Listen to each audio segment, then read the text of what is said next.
Una paradoja es una aparente contradicción.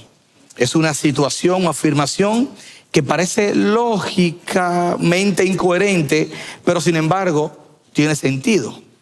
Una frase paradójica es perder para ganar. Eso es una paradoja.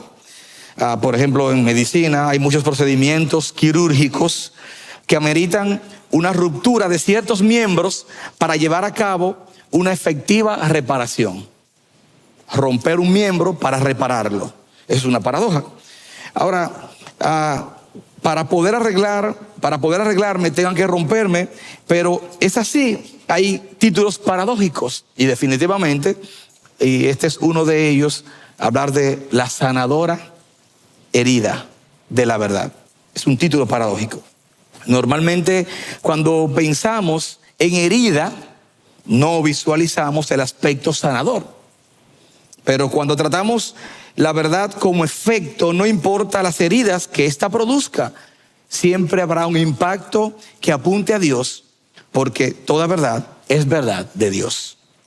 Una de las tareas de los profetas era llevar el mensaje de la verdad de Dios. Llevar la verdad de Dios, el mensaje, independientemente de las consecuencias para quienes ellos llevaban el mensaje, pero también para ellos mismos. Ellos pagaban una consecuencia muchas veces por llevar un mensaje o el mensaje.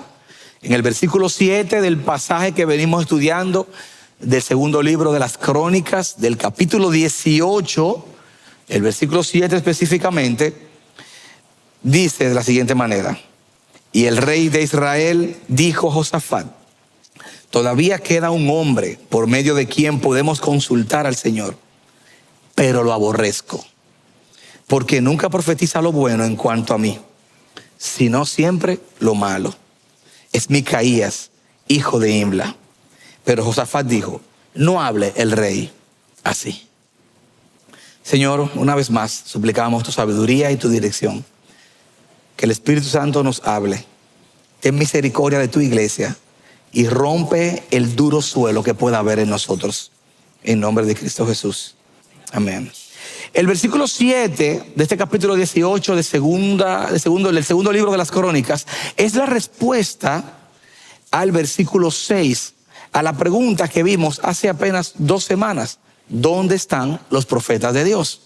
Es la respuesta a esta pregunta. Luego de que Acab consultara 400 falsos profetas.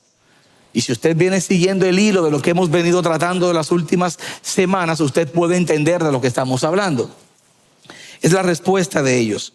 El rey de Israel contestó a Josafat, a raíz de la pregunta de dónde estaban los profetas del Señor, en el versículo 6, hay un hombre más que podría consultar al Señor por nosotros, pero lo detesto, dice esta versión.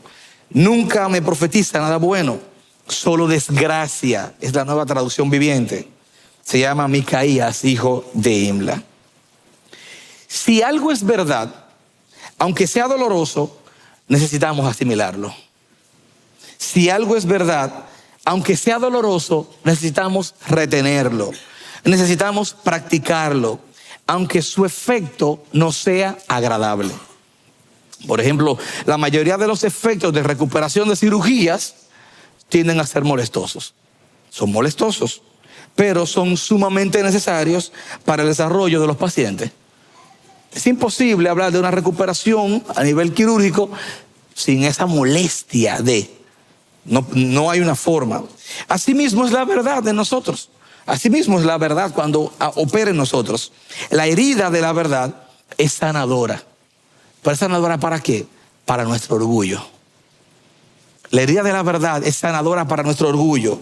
El orgullo es un veneno que corre por nuestras venas y no tiene que ver con estatus social, ni con edad, ni con personalidad. Para nada. Hay gente muy efusiva, explosiva, que son orgullosas. Hay gente muy dócil, muy mansa, que no matan una mosca, muy orgullosa. Hay ricos orgullosos y hay pobres orgullosos. Hay personas con menos recursos también orgullosos. no tiene que ver con estatus social, no tiene que ver con personalidad, no tiene que ver con eso. La gente confunde personalidad con humildad y confunde pobreza con humildad. Pero eso no es necesariamente así, porque el orgullo no está en el bolsillo y en la ropa, el orgullo está en el corazón. El orgullo no tiene que ver, o podemos decir que esos aspectos visibles de las personas son el resultado de la intención del corazón, el orgullo que está en el corazón. Pero no necesariamente tiene que ser al revés. No, el orgullo es un cáncer que se alberga ahí y no tiene que ver con apariencia física, todo lo contrario. Todo lo demás es consecuencia del orgullo. Pastor Otto dice unas frases bastante interesantes. Él dice: docilidad no es humildad. Docilidad no es humildad. Hay gente dócil, pero no humilde. Gente que saben leer, aprenden los códigos de los lugares y aprenden a sobrellevarlo ahí, pero no porque ellos sean humildes de manera natural, sino porque tienen inteligencia emocional. El orgullo es la nodriza, dice el pastor también, que amamanta todos los demás pecados que se desprenden de él. El orgullo es como una abuela con muchos nietos. Apariencia, avaricia, de todo, sensibilidad, hipersensibilidad, todo eso al final está ahí. Eso es la abuela llamada orgullo. Ven hipersensibilidad, ven apariencia, ven aquí, ven. Y aunque parezca paradójico, el orgulloso se cree humilde y el humilde se cree orgulloso. Ahora, por eso decimos que la herida de la verdad es sanadora para nuestro orgullo. Y vamos a ver 3 cosas muy puntuales de por qué afirmamos esta postura. La herida de la verdad es sanadora para nuestro orgullo. Número 1, porque nos confronta. Nos confronta. Versículo 7. Josafat pregunta: ¿acaso no hay también un profeta del Señor? En el versículo 6. Y en el 7, Acab responde: hay un hombre más que podría consultar al Señor por nosotros. Esta pregunta confronta la iniciativa de Acab de consultar 400 falsos profetas. Un rey, un monarca que toma una decisión de consultar a sus supuestos hombres o profetas y luego tiene que verse retractado. Es aquí donde Acab se ve en la necesidad de reconocer que hay un hombre más, aparte de los 400 que él tenía como carta de presentación. Hay uno más. Él lo tenía ahí, no lo presenta. Uno que puede consultar al Señor. Uno que tiene la autoridad divina para hablar de la palabra de Dios. Luego de haber puesto como primera opción a los falsos profetas, se ve en cierto sentido obligado a exponer a quien para él no es una opción, pero representa la verdad de Dios en medio de las tinieblas. Usted tiene que ponerse en el contexto de que están hablando 2 príncipes, 2 monarcas. Esto no es una conversación de 2 gentes de pueblo. Son 2 personas principales. Un hombre que tiene la potestad para llevar o tiene el poder para tener 400 hombres a su merced, y le diga: no queda alguien más todavía. Es poner en cuestionamiento la decisión de él como monarca. Y él le dice: queda uno todavía. Queda uno.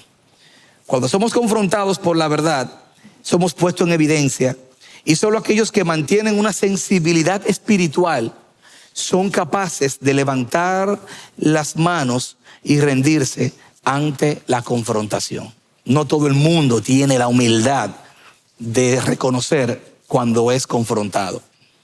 Nosotros en el equipo pastoral acá tenemos una práctica, se llama levantar la mano, por cierto. Y si usted no sabe algo, levante la mano y diga: yo no sé. No tiene que estar inventando respuestas de que para quedar bien. Hay gente experta en inventar respuestas para quedar bien, para no darse a doblegar. Déjame ver, yo creo, sí, ¿esa es la roja o la azul? ¿Cómo es esa? No sé. Vive en paz. Y tal cosa, nosotros en el grupo siempre hacemos, a veces el pastor o cualquiera está haciendo un comentario, tú sabes tal cosa. Vivo en paz.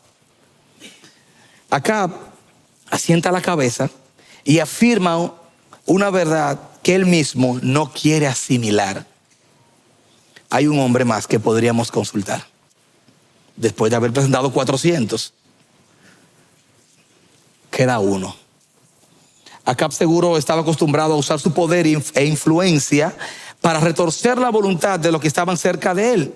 Pero ahora está siendo confrontado por un socio, otro homólogo, que le cuestiona en algo el cual él está muy seguro. ¿Cómo reaccionamos nosotros cuando nos toca ser cuestionados o llevados a actuar diferentes en ideas que consideramos que tenemos la consulta suficiente para escuchar la respuesta que queremos? A veces uno hace su investigación en determinados proyectos. Uno hace su consulta, su asesoría. ¿Y quién es el experto en darnos las consultas que queremos? San Google. San Google. Usted va al médico y el doctor le dice, usted tiene una tal cosa, y uno está en el celular. Sí, porque eso hay un porcentaje de pacientes que tiene. O le preguntamos a 2 o 3 personas y ya uno entiende que tiene el tema dominado, porque tenemos experiencia, porque tenemos tiempo, porque tenemos las investigaciones, las documentaciones del lugar y el orgullo para sostener nuestra postura, sobre todo. Pero ¿cómo reaccionamos cuando nos toca ser cuestionados o cuando somos llevados a actuar diferente cuando supuestamente ya tenemos una postura? Eso va a reflejar mucho cómo va a operar en nosotros la herida de la verdad sanadora. Y nos ha tocado muchas veces tener que tragarnos esa hermosa herida, tener que aguantar el dolor de esa hermosa herida, porque realmente no tenemos la razón. La verdad es sanadora para nuestro orgullo porque nos confronta. Nos hace ver con la realidad que no siempre tenemos la razón ni tenemos la verdad en eso. Y siempre tenemos que tener ese margen, esa hiperseguridad. Esa persona que es hipersegura, esa persona puede estar caminando en la frontera fina entre el orgullo y la sensibilidad. Pero aquellos que tienen la sensibilidad espiritual no van a cerrar sus puertas. Pidámosle al Señor que siempre nos mantenga sensibles espiritualmente para poder escuchar, aun cuando entendamos que tenemos la razón. Amén, iglesia. Amén, iglesia. Amén. Esta verdad sanadora es sanadora para nuestro orgullo porque nos confronta. Número 2, esta verdad sanadora para nuestro orgullo es sanadora porque nos pone en evidencia, nos expone, nos deja en blanco y negro. Acab responde, pero lo aborrezco. Lo detesto, dice el pasaje. Sí queda un hombre ahí, es verdad, pero yo lo detesto, yo lo aborrezco. No siempre uno tiene la boca abierta para hablar así de algo o de alguien.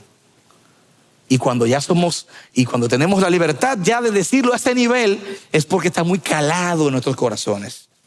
El reconocer que hay alguien que puede consultar al Señor, pero al mismo tiempo pone en manifiesto lo que hay en su corazón.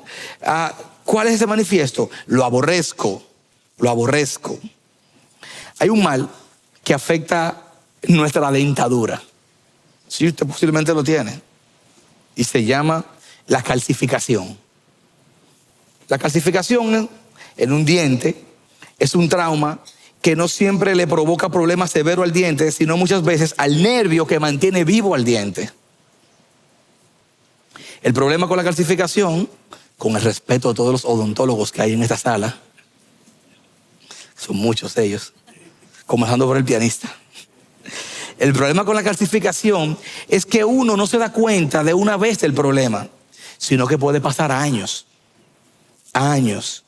para que se evidencie el daño en la pieza del diente que está afectado por calcificación.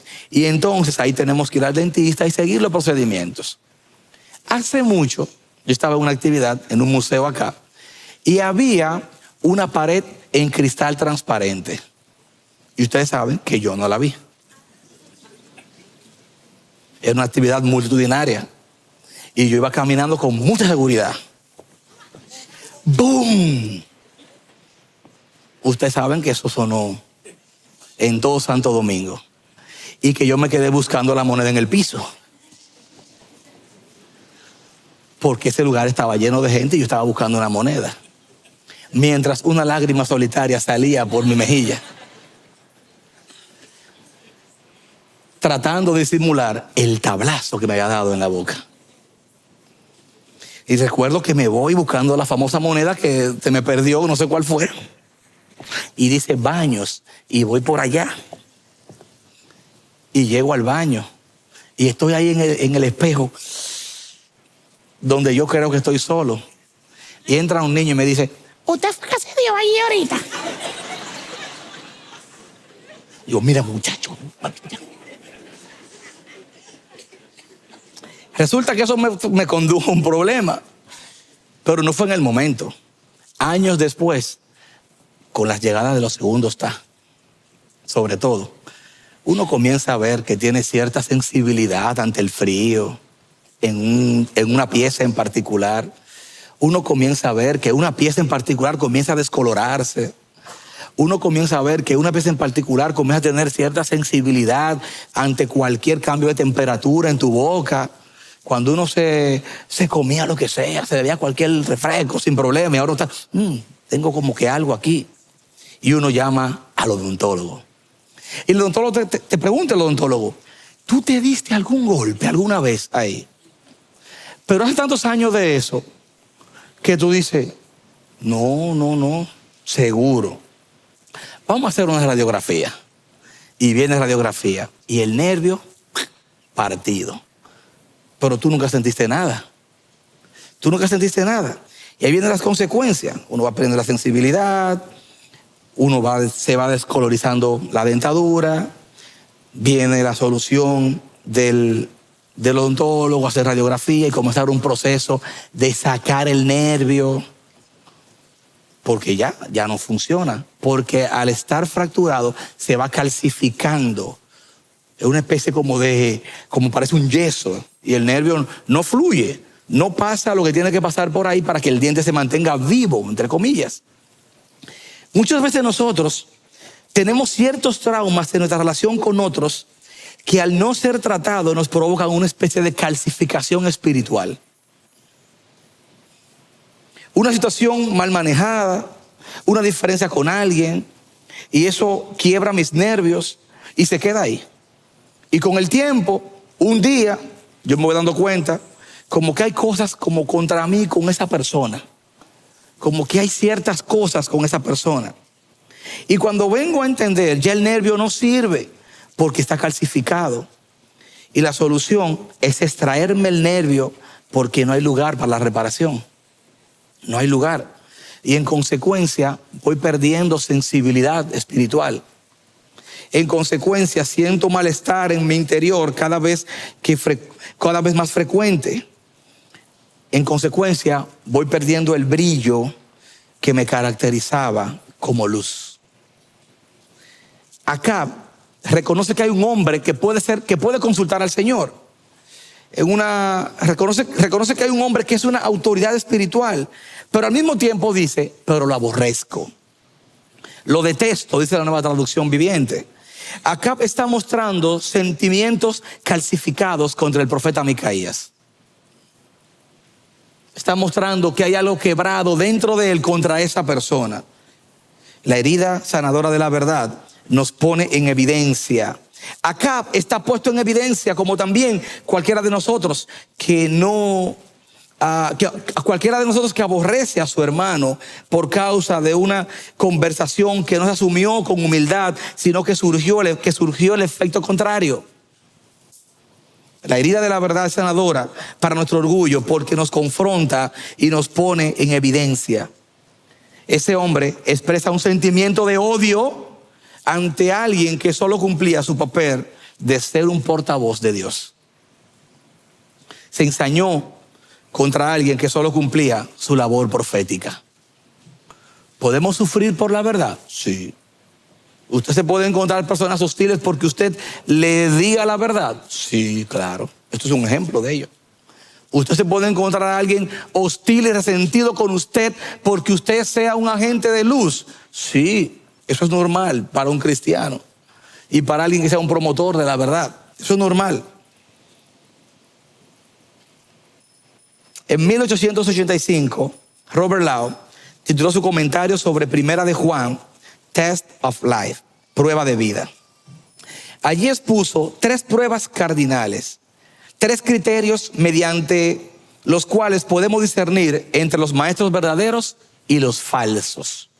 Y hasta podemos decir que hasta en un verdadero cristiano y un cristiano falso. Son 3 aspectos que él usó como un test para probar un maestro verdadero de un falso. 1, la prueba doctrinal, le llamaba él. Consistía en verificar si los maestros creían en la encarnación. Primera de Juan, capítulo 4, versículo 2. En esto conocéis el Espíritu de Dios. Todo espíritu que confiesa que Jesucristo ha venido en carne es de Dios. Y todo espíritu que no confiesa a Jesús no es de Dios. Podemos decir que un verdadero cristiano es alguien que confiesa, que recibe, que entrega, que vive para su Señor y Salvador Jesucristo. Y él le llama a eso la prueba doctrinal. Ver a Cristo como el único Señor y suficiente Salvador. Número 2, él tenía como en el test la prueba ética. La prueba ética consistía en saber si los maestros practicaban la justicia y obedecían los mandamientos de Dios. Primera de Juan 2, 3, 6. Y en esto sabemos que hemos llegado a conocerle, si guardamos sus mandamientos. El que dice, yo he llegado a conocerle y no guarda sus mandamientos, es un mentiroso y la verdad no está en él. Pero el que guarda su palabra, en él verdaderamente el amor de Dios se ha perfeccionado. En esto sabemos que estamos en él. El que dice que permanece en él debe andar como él anduvo. La prueba doctrinal, creer en Cristo y verlo como el Señor y Salvador. La prueba ética, obedecer lo que tú has creído. Esas son preguntas que como cristianos nos podemos hacer. Bueno, yo he creído en el Señor. Eso es una evidencia de que soy un cristiano, un creyente. Pero yo vivo una vida de obediencia al Señor. Yo vivo una vida de obediencia plena al Señor. Yo creo lo que su palabra me dice y la obedezco. Eso es el filtro de la ética del cristiano. Pero ¿saben cuál es el tercer filtro? La prueba social. La prueba social. Era comprobar si entonces esos que habían creído, que obedecían, estaban viviendo unidos en la comunidad cristiana en amor. Primera de Juan 3, 14, 15. Nosotros sabemos que hemos pasado de muerte a vida porque amamos a los hermanos. Una evidencia de una persona que ha nacido de nuevo es el amor que manifiesta por su iglesia y por el prójimo.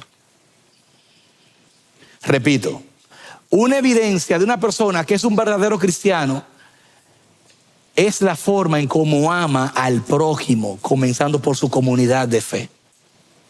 Por eso es imposible decir que yo creo en Dios y no creo en la iglesia.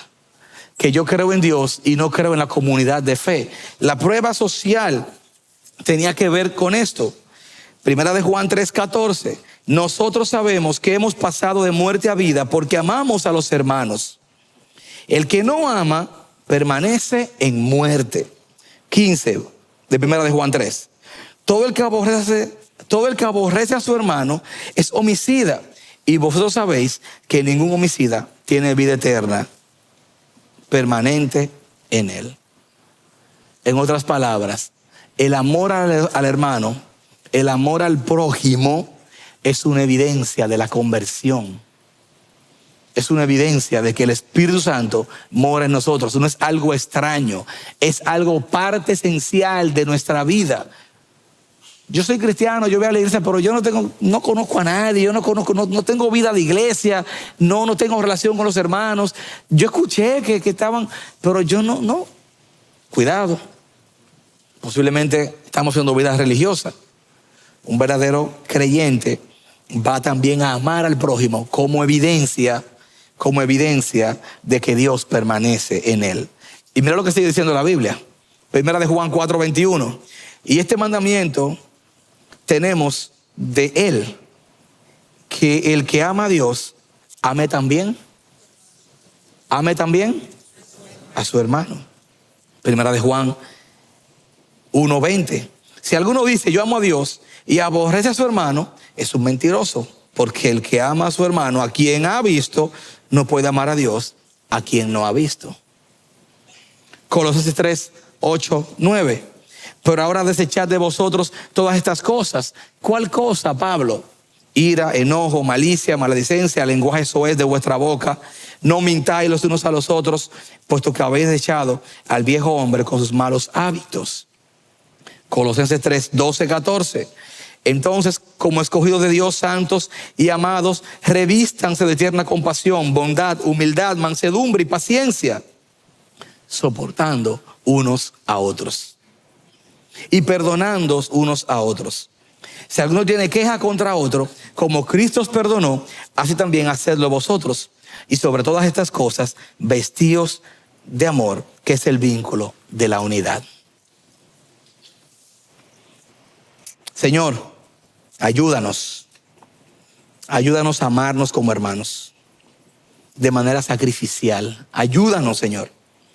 Ayúdanos a aprender a vivir como un cuerpo sin egoísmo. Ayúdanos a pensar en los demás y a vivir en verdad, practicando la compasión con nuestros hermanos, Señor. Ayúdanos a practicar la compasión el uno por el otro. Yo por ellos, ellos por mí. Ayúdame a perdonar y a soportar, así como Cristo me soporta y me perdona, Señor. Ayúdame a buscar al otro y no esperar que sea a mí que me busquen. Ayúdame a ser un promotor de la unidad en tu iglesia, como evidencia de mi amor por ti y como evidencia de la salvación que hay de ti para mí. Ayúdame, Señor. Ayuda a tu iglesia, Señor. La herida de la verdad es sanadora para nuestro orgullo. Y aquí recuerden que a la altura de este segundo libro de las Crónicas, hay dos cosas que nosotros tenemos en ventaja con ellos. Lo decíamos en el sermón pasado. Uno, ellos no tenían el Espíritu Santo. ¿Lo recuerdan? Y dos, la revelación escrita no estaba completa. Tú y yo tenemos más revelación que ellos. Fíjate cómo más adelante el apóstol Pablo nos ilustró en esos pasajes la veracidad del amor que tenemos que tener por los otros. Acab manifiesta literalmente un odio por Micaías, que era un profeta del Señor, que era un hombre de Dios, a tal nivel de que lo tenía preso. Si usted ya ha leído todo el capítulo 18, usted se va a dar cuenta que cuando fueron a buscar a Micaías, cuando lo mandaron a buscar, no fue a su casa. Él estaba preso. Por último, ya hemos visto que las heridas de la verdad sanadora, que la herida de la verdad es sanadora para nuestro orgullo, porque nos confronta, porque nos pone en evidencia, y por último, porque expone nuestra inmadurez. Expone nuestra inmadurez. ¿Cuál es el argumento que Acab utiliza para él desechar a Micaías? Versículo 7.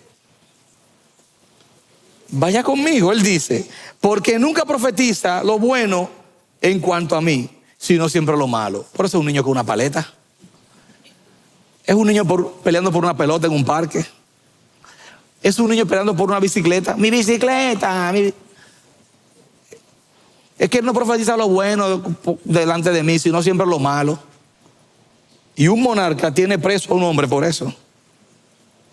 El rey, que seguramente usaba su poder e influencia para torcer la voluntad de los que estaban a su alrededor, tenía en su medio un profeta que no cedía frente a las presiones de este rey soberano, de Acab. insistiendo en proclamar profecías que el rey no quería escuchar. Se había ganado de esa manera el desprecio profundo del rey. Cuán grande debe haber sido la presión para Micaías, especialmente cuando vemos que todos los otros profetas, entre comillas, proclamaban palabras agradables para el oído de Acab.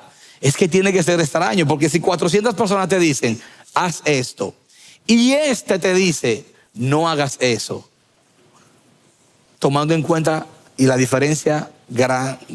Salvaguardando la diferencia de que Micaías era el único profeta de Dios.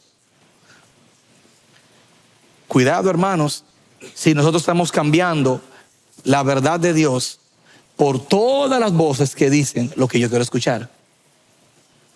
Cuidado, hermanos, si estamos cambiando la verdad de Dios y a los hombres y a las mujeres que Dios ha usado para bendecirte, para bendecirme, porque ahora los que me dicen no compagina con lo que yo quiero oír.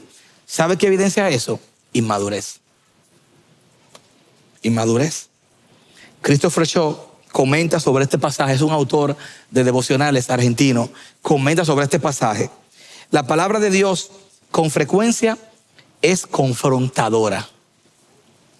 Pone en relieve nuestras rebeldías, la tendencia a la desobediencia, y nos llama a hacer los cambios necesarios en nuestras vidas para que nuestros corazones estén enteramente alineados con su manifiesta voluntad. Nuestros corazones deben afinarse con la palabra de Dios, no con mis sentimientos y mis emociones y lo que yo sienta o lo que sea, con la palabra de Dios. Esta ha sido siempre la definición más sencilla de la tarea de los profetas. Interpretaban para el pueblo cuál era la realidad en la que estaban viviendo y en qué aspectos diferían esta de los parámetros establecidos por la palabra de Dios. Su proclamación de la verdad siempre iba acompañada de una exhortación a volver a los caminos señalados por Dios. Ven, mira, dice la Biblia, mira, la palabra dice, mira, la palabra dice, la palabra dice, ven. Es precisamente este punto donde el hombre no responde bien. La Biblia dice, pero yo quiero hacer. La Biblia dice, pero yo vivo como mejor me parezca. Posiblemente una persona que vive en esa constante rebeldía se crea que sea un hijo de Dios. La prueba ética es creer, obedecer y amar. Los tres filtros. La doctrinal, o creer. La ética, obedecer. La social, amar. Estoy yo viviendo en ese aspecto como cristiano, como hijo de luz. Hay personas que creen que el mundo gira en torno a ellos y existen en torno a ellos y que todo se trata de que la vida es ellos. La reflexión siempre debe de llevarnos a mirar hacia adentro y a buscar contestar las preguntas: ¿qué estoy haciendo mal? A dejar siempre el margen de ¿estoy haciendo yo algo mal? ¿En qué yo no estoy agradando a Dios? Esa pregunta debe estar siempre presente en nosotros. ¿Habrá un margen en el que yo no estoy agradando a Dios? Ayúdame, Señor. Es la Biblia que nos manda a ti y a mí a madurar, a crecer. Es la Biblia que dice en Proverbios 9:6, dejen atrás sus caminos de ingenuidad y empiecen a vivir, aprendan a usar el buen juicio. La Biblia invita a que maduremos, a que crezcamos. Es la Biblia que dice en 1 Corintios, capítulo 14, versículo 20, hermanos, no seáis niños en la manera de pensar, más bien sean niños en la malicia, pero en la manera de pensar sean maduros. Es la Biblia que dice eso. Es la Biblia que nos invita a ver hacia lo más profundo de mi corazón y considerar la maldad que puede estar oculta dentro de mí. Aún siendo yo un hijo de Dios, puede pasar eso, sí. Es la Biblia que dice, ¿quién puede discernir sus propios errores? Líbrame, absuélveme de los que me son ocultos. Salmo 19:12. Versículo 13 del Salmo 19. Guarda también a tu siervo de pecados de soberbia, que no se enseñoreen en mí. entonces seré íntegro y seré absuelto de gran transgresión. Sean gratas las palabras de mi boca y la meditación de mi corazón delante de ti, oh Señor, roca mía y redentor mío. Es el Señor que dice eso. Es el Salmo 139 que me dice en el versículo 23, examíname, oh Dios, y conoce mi corazón. Pruébame y conoce mis pensamientos. Y ve si hay en mi camino de perversidad, camino malo, y guíame por el camino eterno. Es la Biblia que me invita a ver hacia lo profundo. Nosotros vivimos a una velocidad que vamos demasiado rápido para meditar y para pensarnos, para detenernos a pensar hacia adentro. Es la Biblia que me invita a ser fiel a la encomienda de ser un portavoz del mensaje del Señor. Es la palabra del Señor que me invita a eso. Según Timoteo 4:2, predica la palabra, insiste a tiempo y fuera de tiempo, redarguye, reprende, exhorta con mucha paciencia e instrucción, porque vendrán tiempos cuando no soportarán la sana doctrina, sino que teniendo comezón de oídos, acumularán para sí maestros conforme a sus propios deseos, y apartarán sus oídos de la verdad y se volverán a mitos. Pero tú, sé sobrio en todas las cosas, sufre penalidades, haz el trabajo de un evangelista, cumple tu ministerio. Es la Biblia que me manda a yo ser fiel en el lugar donde me encuentre. ¿Por qué? Porque la herida de la verdad es sanadora para nuestro orgullo, porque nos confronta, porque nos pone en evidencia y porque expone nuestra inmadurez. Es paradójico pensar que haya sanidad cuando algo hiere. Es paradójico pensar, puede sonar contradictorio. Para Acab, el problema era Micaías, que siempre decía lo malo en su contra, entre comillas. Pero su sentir era la evidencia de un dolor que manifiesta orgullo en su corazón. Pero de alguna u otra forma, mi hermano, de alguna u otra forma, todos acá hemos sido Acab.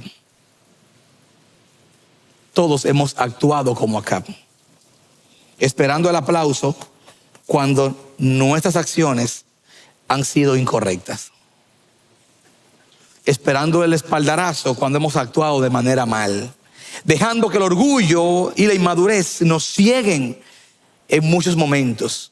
De alguna manera todos hemos sido Acab al tener que ser confrontados con el dolor de la verdad. Todos hemos sido Acab. Pero también todos hemos sido Josafat, de alguna u otra manera, que conociendo a Dios hemos tomado decisiones las cuales han puesto en riesgo a nuestra familia, nuestro bolsillo y a los que han estado alrededor de nosotros. De alguna manera todos hemos actuado como Josafat, poniendo en riesgo, producto de alianzas equivocadas, alianzas peligrosas, aquellas cosas que Dios nos ha puesto alrededor de nosotros. Pero todos deberíamos ser Micaías. Una voz que lleve el mensaje sin importar lo alto de la audiencia, sin miedo a rangos, ni miedo a jerarquías humanas. Todos deberíamos ser Micaías, dispuesto a pagar el precio de la cárcel por no ser una marioneta del monarca, sino un siervo fiel del reino. Que Dios nos ayude a examinar bien nuestro corazón a la hora de querer reprochar una corrección. Que Dios nos ayude a ver la corrección como la posible palabra de Él que necesitemos para cambiar malas actitudes. Que tengamos la humildad para ver esa corrección como las palabras necesarias para cambiar ciertas actitudes que no son compatibles con el plan de Dios en su palabra. Que Dios nos ayude a que a partir de ahora podamos tener otra perspectiva a la hora de escuchar lo que no nos gusta.